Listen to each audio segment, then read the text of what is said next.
Hello guys! Hello Earth Signs! Hello Virgo, Capricorn, and Taurus! Welcome dito sa aking channel. Kapalaran 888. Welcome. Alamin natin kung anong messages, vibration, gabay, energy para sa inyong lahat. General reading para sa lahat ng Earth Signs, Virgo, Capricorn, and Taurus. Okay. Surrender. Earth signs, sometimes learning to surrender can feel as if you're dying. The ego learns what's hardest to stop trying to control. Ito ay resonated din to sa fire sign Leo, Aries, Sagittarius. If ever may karelasyon ka, parents, family members na fire sign, panoorin mo kasi parang ganun din eh. Parang sinasabi na kailangan natin na i-surrender sa universe kasi wala tayong control dito sa mundo. Kailangan nating alisin. Yung ego natin, medyo bawas-bawasan natin siya. Medyo pababain natin yung ego natin kasi yung mga egoistic na tao, wala yan nararating. Diba? Yung mga egoistic na tao, kahit saan sila pumunta, babalik at babalik pa rin sila sa dati. Okay? Surrender. Huwag natin kontrolin daw sa araw na ito yung sitwasyon. Surrender to the divine, surrender to the universe. Let go, let God. Bawasan natin yung ego, go with the flow.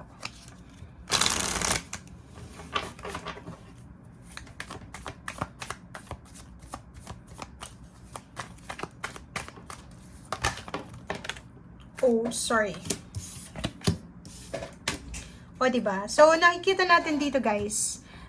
If ever mayroon kang mga financial problems, may mga health issues, ang pwedeng mangyari sa araw na ito is ma-resolve ito. Pwedeng mayroon sa inyo dito na may mga pinagdadaanan sa health, family, or relationship, or ikaw mismo, or pwedeng financial to na posibleng matapos siya sa araw na ito, or biglang magbago. Bakit? May isang tao na pwedeng mag-offer sa'yo ng solusyon. Yung mga pain and heartaches, like yung mga like for example, maraming nakasakit sa atin. Trinidor ka, binackstab ka, niloko ka, niscam ka, tinutime ka, or kano pa man. Sinasabi ng barahan, let go, surrender. Huwag mong iisipin na, ay, kailangan kong mag-revenge, kailangan kong gumanti, kailangan kong ipakita sa kanya na mas magaling ako sa kanya, or ganito, ganyan. So dito, sa 10 of Swords, sinasabi ng barahan, surrender to the universe. Etong heartaches, etong grudge, resentment na nararamdaman mo, let go mo na siya. Breathe in, breathe out, let go, let God, and pray. Knight of Cups, sinasabi ng baraha sa'yo dito na posibleng marami, hindi lang isa, marami ang makakapansin sa'yo ngayon. If ever single ka, babae ka man or lalaki, maraming makakapansin sa'yo. Parang mapapansin nila, oh, si Virgo, si Capricorn, Taurus, siya yung ideal woman, ideal man ko. Parang ganun. Meron ditong isang tao na mag-o-offer sa'yo ng consolation, 'di ba? Iko-console ka niya. Or pwedeng may iba sa inyo dito na may mag-o-offer sa inyo ng protection, ng advices, parang ganun. So, if may mga pinagdadaanan kayo sa financial or emotional, papasok siya sa buhay mo para bigyan ka ng advices, para medyo gumaan yung nararamdaman mo. Okay? Or pwedeng literal to, may mag-o-offer sa'yo ng tulong financial. Or pwedeng may mag-o-offer sa'yo ng tulong sa trabaho. Like sa trabaho, di ba? Kailangan yung magbakasyon ng Pasko. Or makapagpahinga man lang. Siguro ang dami-dami pang kailangan na tapusin. So, kailangan mong siguro ng tulong. So, may tutulong sa'yo.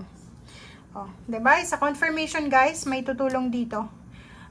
Nakikita natin yung cooperation, family, relationship, friends, relatives, or kanino man, or kung sino man ito, kung sino man sila na gusto nilang tulungan ka, advices, answers, solution, clarity. Parang yun yung darating sa'yo. Okay.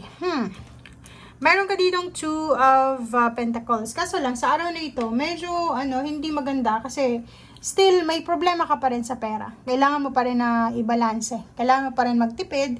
Kailangan mo pa rin mag-save ng konti. Kailangan mo pa rin bantayan ang bawat expenses. Kailangan mo pa rin na ayusin yung bawat, tawag dito, expenses mo everyday, kailangan bantayan pa rin. Yung wag kang masyadong aggressive sa paggagastos. Temperance. Oh, yan, di ba?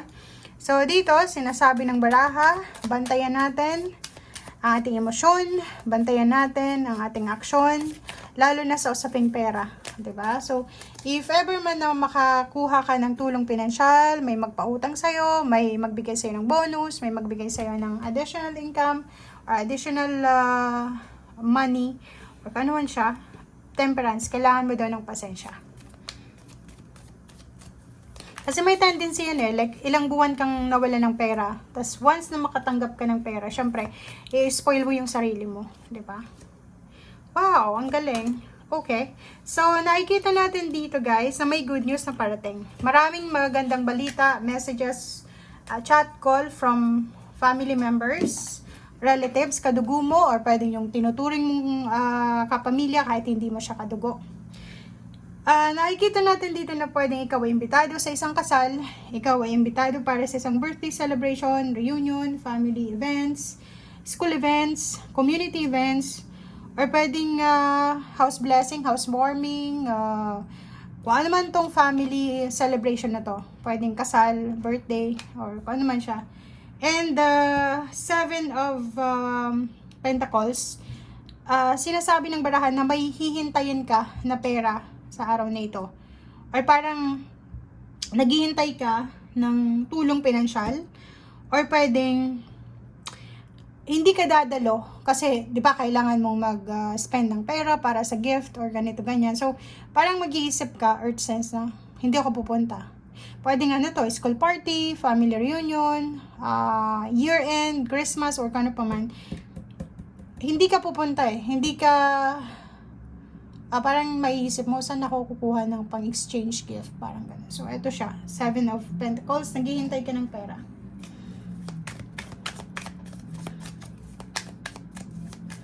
Okay, tingnan natin yung last card mo. Sabi na 'di ba? Waiting. Yung iba sa inyo dyan is naghihintay ng pera. Yung iba naghihintay ng message from family members. May umutang dito May umutang siya. Umutang siya sa ibang tao. Hinihintay niyo yung reply, hinihintay niyo yung sagot, hinihintay niyo yung confirmation. May iba nag-a-apply ng trabaho. May iba nakikipagbate sa kapamilya. And last card natin dito is Six of Cups. May iba sa inyo dito na posibleng makipagbalikan sa karelasyon, sa dating karelasyon, o yung karelasyon mo dati ang siyang magsisend sa'yo ng email, ng chat, ng call, or kano man siya na communication na gusto niyang makipagbalikan. So, it's either ikaw to, na gusto makipagbalikan, or siya, and hinihintay niya yung reply mo, or ikaw yung naghihintay ng reply. Okay? Thank you guys. Bye!